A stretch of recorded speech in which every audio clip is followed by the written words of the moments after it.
have made people anxious on that count as well. You mentioned living abroad. Do you feel like you have a different perspective on this? You seeing it from a removed vantage point? I think that it has made me realize how many things growing up in America, and I was an attorney. I even did election protection work in a few past elections. How much I had come to take for granted the difficulties that America has in extending democratic rights to all of its citizens. I think we have a remarkably high tolerance for things like people not having access to polling places, people not being able to have their votes counted, difficulty getting registered to vote, etc. That has been baked into American history for so long, and we've sort of come to accept it as just the way the system works. But of course, it doesn't actually have to be that way. And living out of the country in another democracy is a reminder that there are solutions to those problems. What about for you, Eugene? I mean, again, the pundits have outraged after the debate, saying they can't believe what's happened, and they're pulling their hair out in terms of the lack of coherent discourse. One mistake. Personally, when you watch something like this unfold as an American, Ba't kayo may exam? After ng lecture, kasi ba nag-jury. Ano yung mali mo? Ano yung first question? Yung question na yung RTI daw, Riders Technology Institute, ito yung mga motor na meron sila. So yung choices doon talaga nakita ko yung mga unang-una yung Suzuki, Yamaha, Honda, tapos may RS pa yatang gano'n, R6 parang gano'n. Tapos ang sumunod, Cruiser, Standard, Sports, tapos meron pang isa, bali apat. Tapos ang sumunod na choice is all of the above. Meron pang isa yung mga cc ng motor, 250, 500, so on and so forth. Yan ang sagot mo. In-answer ko yung Cruiser, Standard, Sports. Ano dapat ang sagot? All of the above. Sayang kung hindi ko hindi. May naka-perfect? Hindi ko alam. Kasi pagkatapos kong pagka-send ko ng submit ko ng exam ko, meron doon check your score. Tinig ko yun, tapos naglipat sa ibang page. Ando na yung score ko, tapos nireview ko lahat. Sabi ko, isa lang ang mali ko. Ilang items? 10 yata. About the integrity of the election and about what they think can be done. Okay lang yun. Ano naman yun eh? Sorry lang. Basic ano naman. Tsaka sabi naman nung don't worry about getting pass or not. Pinakang kasi talaga yung sa linggo, sa weekend, yung practical. Pero mo ganyan kahirap dito, kukuha ka ng lisensya ng For Canadians in the American election, you can reach us through the website cbc.ca/thecurrent and click contact link. The news is next, and then next year, sikasuhin ko na yung sa track. Kasi at least ako, pamilyar na rin ako sa mga bakit hindi ko makuha kung nakakuha ka ng iba hindi ko makuha. Kung nagkaroon lang ko ng lisensya sa truck, isa pang yun. Pwede ka maka-apply kahit. Nilipat na tayo ng sabi mo ba, nilipat tayo ng Manitoba. Nilipat tayo Tayong dalawa lang. Oo, ayaw mo nun. Bili tayo ng bahay doon. Until her brother Simon did a DNA test and got an email from an unknown relative. Tapos sama-sama na lang ako sa'yo. Kaya naman, kaya naman yata ng mga batang Paano yung pagtupad mo? Yun lang. Kaya makakatupad pa naman. Dapat yun lang lang sa tupad. Pero wag na, kahit naman dito, pero naman dito mga naguhol ng gasolina. Baka dito, kung dito pa ang work, baka ang biyahe lang mga 2 hours something. impressed. Siyempre, Big kung Sean ako kukuha ng happy trabaho na hindi ako mental makakauwi health ultimately araw-araw. changed his music. Nakakauwi pa rin. This is CBC News. From CBC Toronto, it is 9 o'clock. Good morning. I'm Jill Dempsey. A mix of sun and cloud. Temperature sits at 11. Expect a high of 17 today. New restrictions on visitor access to long-term care homes are being brought in for COVID-19 hotspots. The new rules start Monday in the Greater Toronto Area and Ottawa. Premier Doug Ford says it's needed to protect the most vulnerable. Visitors to long-term care homes in these areas will have to be restricted to staff, essential visitors, and essential caregivers only. Up to 2 family members or friends of a resident can register to become an essential caregiver who can enter the facilities even during an outbreak.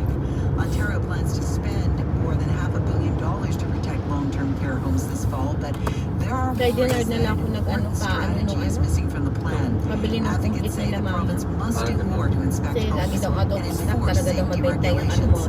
CBC Toronto's Nick Boisvert explains. Yung complete kasi ano lang yan, 16,000 phytonutrients lang yan. Sa C24 kasi 18,000 phytonutrients. Pero kasi, baka kaya hindi siya maganda sa ano dahil, di ba? Ano, ang C24 kasi, may component siya na mas hindi ka makatulog, kakayanin mo. Hindi katulad ng ano na talagang para lang sa mga may sakit na talaga, di ba? Yung napansin ko doon na ano nila. Sa C24, pag nag-take ka ng dalawang ayong matulog, talagang Kanina, uminom ako ng mga bandang alas 5, uminom ako ng dalawa. talagang tatagal yung ano. Pero hindi mo pa rin kailangan pusuin, kailangan matulog ka pa rin. Mamaya uwi na naman ako mas maaga siguro. Mas 4 uwi na. Pag umulan, Sana umulan. mas aga. Kaya parang hindi, mamaya magiging gloomy mamaya. Dahil Mga around 11, 12 ganyan. hindi pa na kumauwi eh. Pero sa bahay lang, hindi na pinapapunta. Kawawa naman mo, si Kael. Si Kael daw pinaka-expose. Kasi di ba siya lahat na humahawak? Di ba? Dapat magpa-test yan si Kael, no? Di ba di ano naman siya eh. Kumuha siya ng isang box ng C24. Full of personal insults and interruptions.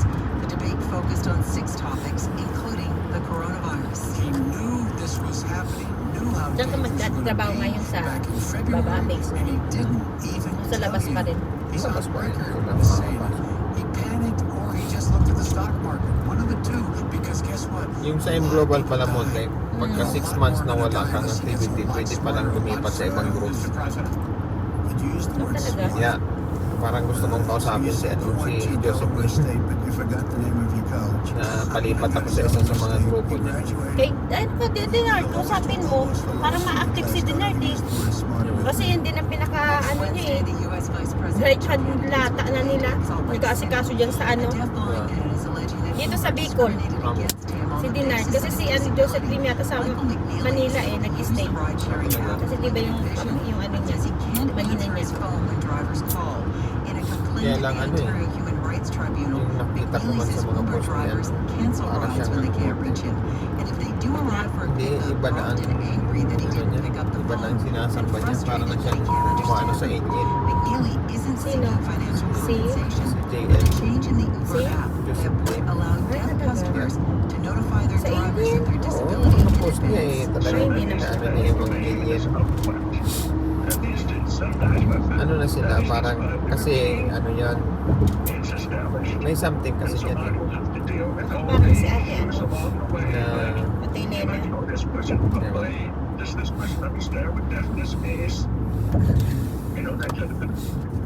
Uber declined to comment on active litigation, but the company does point out customers can text their drivers after ordering a ride. That's the CBC Ay, News. hindi ako nag-ano.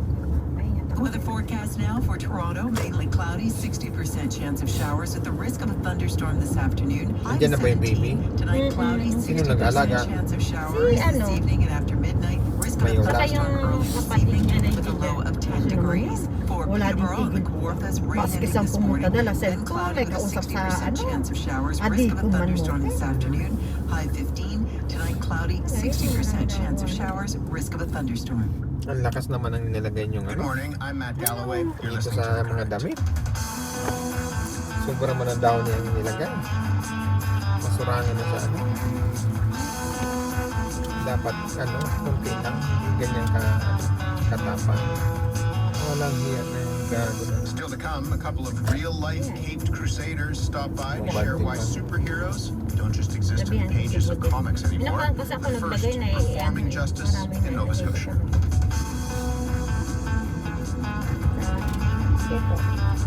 Sabay na.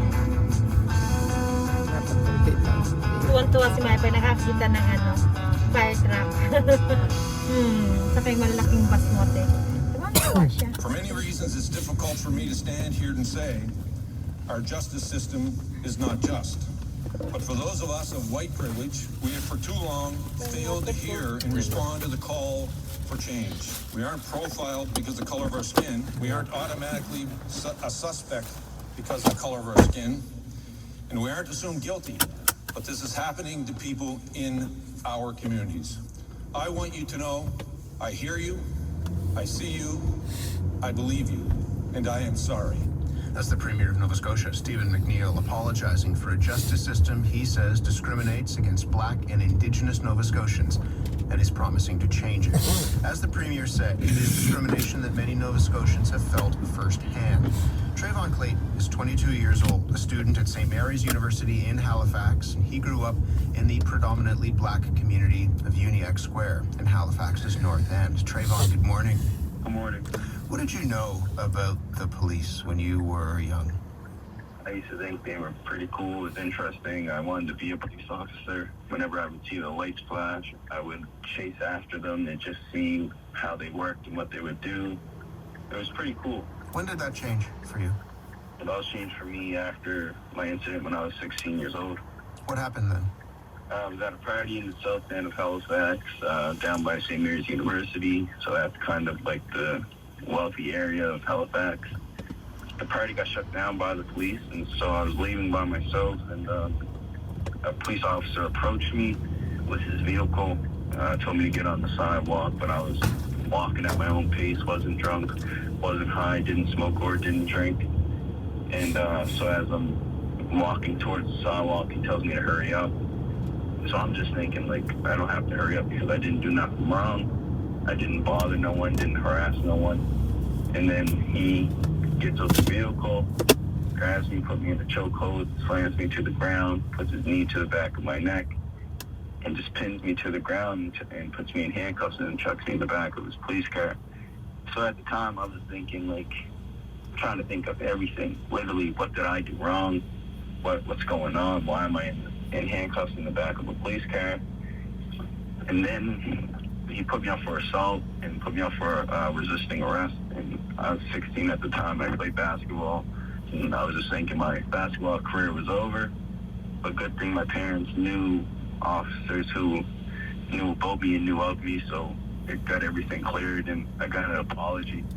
I was just thinking it was a mistake, but after that, when Scott Wortley came here to Halifax, Nova Scotia, and did his research for the Wortley report on street checks, I started to hear more stories that were similar to mine for people being arrested and pulled over by the police officers for no legitimate reason. And that's when I started to see that it was a huge issue we had here in Halifax, Nova Scotia. Given what you went through, and that's really difficult to hear, given what you went through, but also what you learned, as you mentioned, as Scott Wortley did that investigation, what did you make of the apology by the Premier yesterday? There's a lot.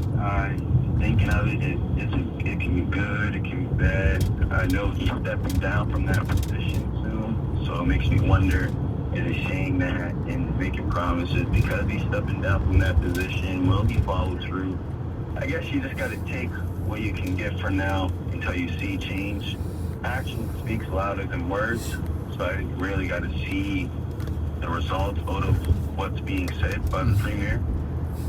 What action would you want to see? I mean, what would show you that this is more than an apology, to your point, from a premier who is on his way out of that office? There's not enough blacks in that government position. There's not enough blacks who work with the police. There's not enough blacks in any of the positions that are mostly against us. And that's a lot of positions down here in Halifax, Nova Scotia. The educational system, we don't have high numbers in that. We don't have high numbers that sit in at government tables and committees and everything. So those numbers need to rise and become better. And the whole police system needs to it's already crashed, and now it needs to be reformed and rebuilt, because when it was first put into Halifax, Nova Scotia, it was put in to keep slaves from escaping. So that should just point out to everyone that if we're still going by that same exact rules, that should tell you that it still shows racism. When you see the police now, how do you react? I really don't look forward to interacting with them. The police now know of me because of the things I did with my two partners, Kay McDonald and Dorico Simons. So they know of us. They don't bother us. And that's work that you're doing to try and create better relations between police and the black communities. Yeah, so it's pretty good, but it's not what I wanted. It's not what I want. I want my whole community, all black communities here in Halifax, Nova Scotia, to have a relationship with the police. Because right now, we don't even have anyone to call when we're in a situation. Stay on the line with us, Trayvon. Trayvon Clayton is a young man from Halifax, Nova Scotia, who, as you heard, had an interaction with police when he was 16 years old and has been reacting to the apology from the Premier, Stephen McNeil. Tony Ince has been listening in. He is the Minister of African Nova Scotian Affairs. Minister Ince, good morning to you. Good morning. How common do you think Trayvon's story is among members of the black communities in your province? I would say that many members of my community have experienced similar or probably even worse encounters than Trayvon has. He has spoken as an individual who has experienced treatment that was not equitable. And he and many others in the community and myself have in my past. We've had to deal with that. Let me just say, when I listen to Trayvon and hear him talk about his experiences, so many of us can sit back and say, yeah, I hear it, I see it. You know, we have many good people in those uniforms, but there are still individuals within those systems that believe most of the rules don't apply to them, I believe. So, I mean, and part of this is you as a politician, but also it's you as a black man in Nova Scotia. What did you make of the fact that the Premier apologized now for this? We've had a long summer of what people have called a reckoning around systemic racism and anti-black racism. So when you hear your Premier make that apology, and you stood beside him as he did that, what went through your mind? What went through my mind is, thank you, my friend. This has been a long time coming. The past 6 years we've been in government. Well, from 2013 when we got elected, those issues were on the agenda. I sat with my Premier and my colleagues and shared with them many of those challenges. Some of them, they are MLAs in predominantly black areas, hearing from their constituents. And while, you know, government, everything moves quite slow, but we've been adamant at making sure that we do our best while we're sitting in government to right the wrongs of the past. You said yesterday that decision makers and institutions, including law enforcement, can no longer abide by, in some ways, what is broken. Why did they? Why has it taken to this point for an apology to have been made? Well, what I would say, there are two separate things there. The Premier made the apology because it is time. It is time. Most of everything that we're dealing with was raised when I was a young child in the 60s. It all should have been done then. Why wasn't it, do you think? I mean, that's to the because point. We have a systemic system that wasn't ready. And I would argue that we still have a systemic system that may be ready, but we have a huge hill to climb right now. because of all the things that have gone on over the past 40, 50 years where we all believed as a society we were moving in the right direction. It's clearly evident that we haven't. What happens now? How do you ensure that there's real action that comes out of an apology like this? Well, first of all, the first thing that made me so proud when I looked around that room yesterday and saw the number of community members, both Indigenous, Black, and white, and police chiefs from across the province, and members from both RCMP and the Halifax Regional Police and Kempville Police and so on. I'm telling you, that for me was a huge step in the right direction. I said it's a step. There's a lot more work, and this design team will hold us all accountable. This design team will raise recommendations, issues with community, combined with the police, combined with government officials, and those recommendations will hold us to account. Just briefly, I was going to say, just briefly, what's at stake if Black and Indigenous Nova Scotians don't see change?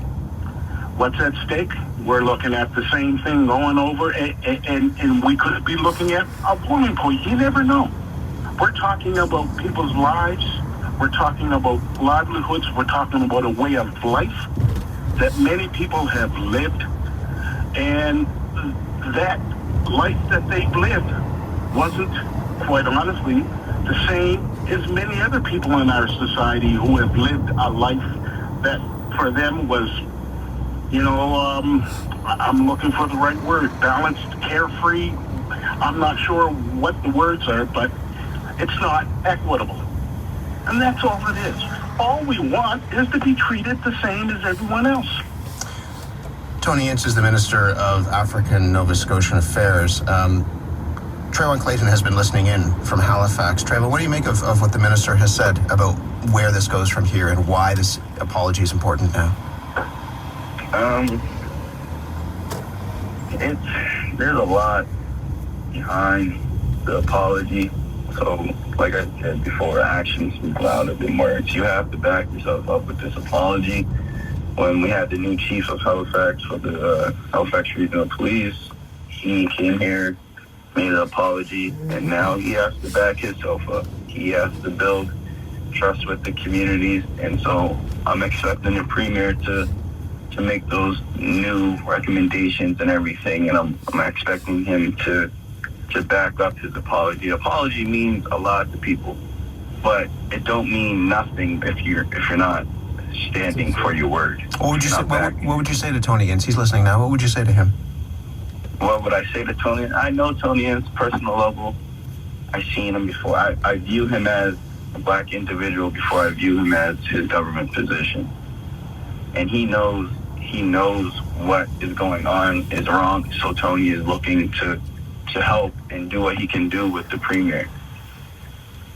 So I give Tony my respects and everything, but like I said, I'm not giving 100% of respect to government positions because I know it's politics. Things can change within the blink of an eye for politics. So as an individual, Tony has my respect. But when it comes to government positions and everything, I'm not fully trusting it. Tony Ince, what would you say to Trayvon? There's a good deal of suspicion there in, as he says, it's politics. Well, yes, and I can understand that. Trayvon and many community members, as he's articulately expressed, their lack of trust with government, police officials, and so on. And it's been repeated. Trayvon's got family members who have gone through the same thing. So when you're a young man and you're seeing anyone in your community, and they're seeing a repeat of behavior within our community, and they're seeing that nothing was done from the top down, we have to earn their respect. We have put in place something that's not only an apology, but we've also put in place some actions to back up that policy.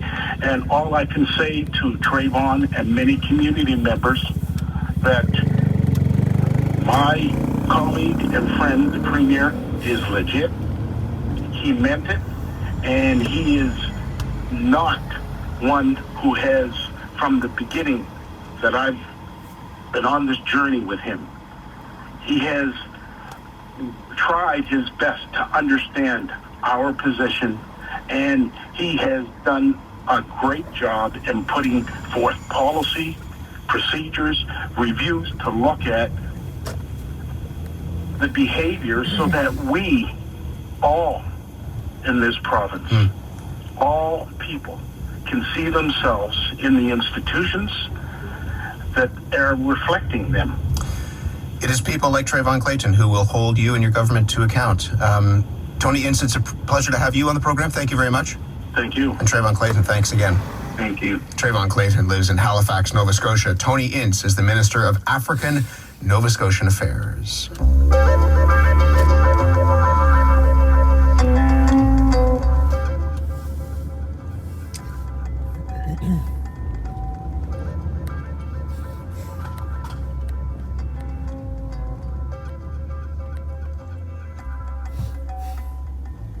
You're listening to The Current on CBC Radio 1. My name's Matt Galloway.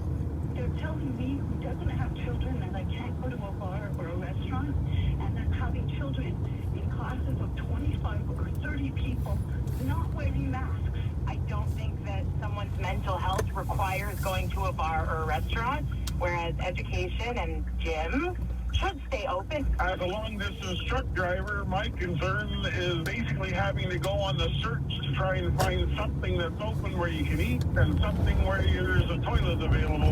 A family can't have a grandparent over, yet you can have 25 people in a church. You know, these things seem very inconsistent. Callers on yesterday's Radio Noon Quebec were not all that impressed with the province's latest COVID-19 crackdown.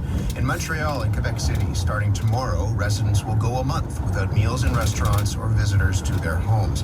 Several Canadian cities and provinces are stepping up measures to meet the rising cases. In Toronto, public health officials say it might be time to scrap our social bubbles and limit contact to only the people you live with. In Winnipeg, officials are putting back restrictions from the earliest days of this pandemic. The Globe and Mail's health columnist Andre Picard has been keeping up with it all. Andre, good morning. Good morning. How well do those callers represent the sentiments you're hearing in Montreal this week? Well, I think those callers tell us, it's across the board. There's all kinds of varieties of opinion, and it's frustrating. I think everybody's frustrated, but we're divided between we have to do more or we've done too much. So, yeah, there's a good representation there of that variety. I mean, life is going to change in Montreal and Quebec City starting tomorrow. How, if you speak with people, do they feel like these are steps that need to be taken, or do they see it as an inconvenience? Maybe we heard yesterday from a restaurant owner talking about the threat to his business. How are you hearing people respond? I think there's a lot of resignation that we wish this was over, but a recognition that, boy, it's getting bad again. So I think people understand there has to be some short-term pain for longer-term reopening of the economy, but it's really hard to digest in the short term. How could things be done differently this time around so that there isn't another lockdown or perhaps even a third lockdown if this doesn't go well? I think what we've learned all along is there has to be clarity of the message.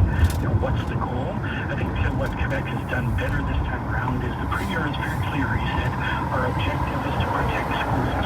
So they've made their priority schools, and everything else is going to be second, that it's going to be closed down. That wasn't clear before. So I think that's a good sign.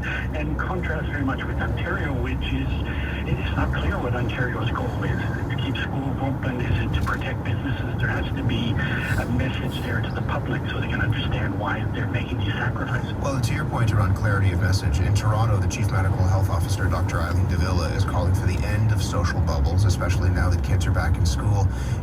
Dr. David Williams, the Provincial Medical Officer of Health, says that the government is possibly looking at suggesting that people reduce the size of their social bubbles. If you have that sort of conflicting message, where does that leave the average person? Well, I think you've summed up the problem in Ontario for months now. Is there's really a lack of really clear public health messaging, and particularly from Dr. Williams, it has to be said. It's been a disaster. Anything he talks about, you come out with a more muddled message. You think you do what you're supposed to do going in, and you know a lot less coming out. That really has to be addressed. That's a very severe problem in Ontario. Should he? I mean, there are doctors working on the front lines, epidemiologists, others who say if he doesn't go, then at the very least somebody else needs to step into that role alongside him. Is that what's required? Well, I think so. I think at this point it's been clear that he's not the person who can garner trust in the public. So maybe he can do a good job in the back room. I don't know, but they need a new face. They need a new voice. Ontario desperately needs a Bonnie Henry, someone who has the trust of the public and they'll follow her. It's interesting. Bonnie Henry is essentially saying, stay home. Don't, be going out and hanging around with other people. You see Eileen Davila in Toronto talking about the end of those bubbles. Have the social bubbles failed? This idea was something that people across the country were calling for. If you look at it outside of the Atlantic bubble, which has been largely a success, have social bubbles failed? Well, I think the social bubbles, their time has passed. The more we open the economy, the more difficult it is to maintain these artificial bubbles. So I think once schools opened, the notion of a bubble went out the window. So I think we have to find some new language, and we have to have clear rules, whether you call it a bubble or whatever. But I think the rule from day one has been minimize your social contacts, and I think we have to find a way of delivering that message more clearly and succinctly. Reporting this morning suggesting that what's happening in schools perhaps is going better than people have expected. That for the most part, the vast majority of schools with COVID-19 only have 1 or 2 cases. Are you surprised with that? No, I think we've talked about schools a lot, and I've always been a big proponent of it's really important to get the kids back to school, and this is the best case scenario where you're hoping that there wouldn't be big outbreaks. So I think we saw this in Europe. It gave us a good clue that kids are actually bringing COVID into the school from the community, but they don't seem to be spreading it in schools, with very few exceptions. So we're about 1,000 cases in schools across Canada, but only about a dozen schools where there's actually been spread in the schools. So this is very good news, and it's backed up by science that we've seen in the last week that children transmit a lot less than adults and adolescents, especially among each other. There have been calls for provinces and jurisdictions to move back to stage 2. We had a conversation last week with Dr. Patricia Daly in British Columbia, and she talked about balancing the health concerns with the effects of another lockdown, the mental health issues around addiction. Do you think there's enough emphasis on the collateral damage, if I can put it that way, of another lockdown? I think we have to be really cognizant of that there's economic impacts, there's mental health impacts, there's canceled surgery, all that stuff matters. But again, it is, as she said, it's about balance. Do we do that for a short period to ensure that we don't do it for a longer time? If we don't have these restrictions and cases really take off even more, then we're going to be canceling surgeries for many more months, not just for a few weeks. Just in the last minute or so that we have, I want to talk about another story that developed yesterday, and this is the story of an Indigenous woman, Joyce Eshkawan, who was seeking treatment at a Quebec hospital. She recorded what was happening at the end of her life as she's calling out for help, and she's being taunted and mocked by staff in this hospital. It was really unsettling for people to hear. What does it tell you about the state of equity within our healthcare system? Well, it's a disgraceful incident, there's no question, and I think it tells us, it's a sad reminder that we have this systemic racism within our system. For every case that we have a video for, there's probably 100 or 1,000 others that aren't recorded. So I think it calls out to us to address this. It's not the first case. There's the Brian Sinclair case in Manitoba, Craig Meehan. There's a long list of these things happening over and over again. But once again, we have the benefit of social media, of a video to remind us what's happening behind closed doors. And it's long overdue that this be addressed in a really serious manner. Andre, we'll talk further about this and other matters in weeks ahead, I'm sure. In the meantime, thank you for this morning. Thank you. Andre Picard, health reporter and columnist for the Globe and Mail. He's been joining us regularly